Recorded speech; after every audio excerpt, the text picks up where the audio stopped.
धरी धीरजू तह रहे सयाने, बालक सबले जीव पराने, गए भवन पुछहि पितु माता, कहीं बचन भय कंपित गाता। कुछ बड़ी उम्र के समझदार लोग धीरज धरकर वहां पर डटे रहे। लड़के तो सब अपने प्राण लेकर के भाग गए। घर पहुंचने पर जब माता पिता पूछते हैं तब वे भय से कांपते हुए शरीर से ऐसे वचन कहते हैं कि कही काह कही जाई न बाता, जम कर धार किधों बरियाता, बरु बोराह बसह असवारा, ब्याल कपाल विभूषण छारा। क्या कहें, कोई बात कही नहीं जाती। ये बारात है या यमराज की सेना? दूल्हा पागल है और बैल पर सवार है, सांप कपाल और राख ही उसके गहने हैं।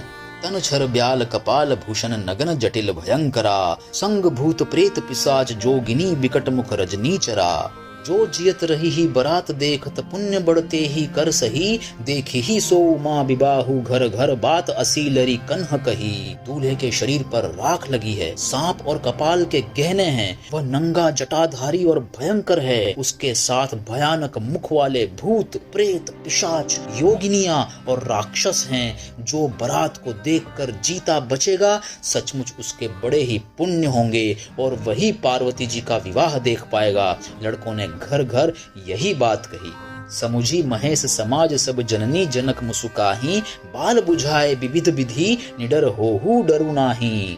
महेश्वर शिव जी का समाज समझकर सब लड़कों के माता पिता मुस्कुराते हैं। उन्होंने बहुत तरह से लड़कों को समझाया कि निडर हो जाओ, डर की कोई बात नहीं है।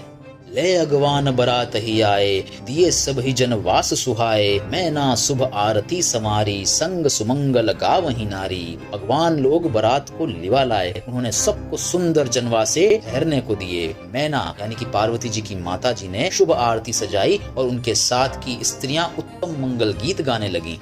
कंचन थार सोह बर पानी, परिछंचली हरहि हर्षानी, विकट बेश रुद्र ही जब देखा, अब लन्ह उर भय भयउ विशेषा। सुंदर हाथों में सोने का थाल शोभित है। इस प्रकार मैना हर्ष के साथ शिव जी का परछन करने चली। जब महादेव जी को भयानक वेश में देखा तब तो स्त्रियों के मन में बड़ा भारी भय उत्पन्न हो गया। भागी भवन पैठी अति त्रासा, गए महेशु जहाँ जनवासा, मैना हृदयम भयउ दुखु भारी, लिन ही बोली गिरीश कुमारी।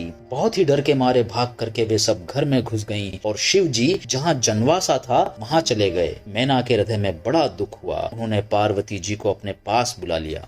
अधिक स्नेह गोद बैठारी, श्याम सरोज नयन भरे बारी, जे ही विधि तुम ही रूपु अस दीन्हा, ए ही जड़ बरु बाउर कस कीन्हा। और अत्यंत स्नेह से गोद में बैठाकर अपने नील कमल के समान नेत्रों में आंसू भरकर कहा कि जिस विधाता ने तुमको ऐसा सुंदर रूप दिया, उस मूर्ख ने तुम्हारे दूल्हे को बावला कैसे बना दिया।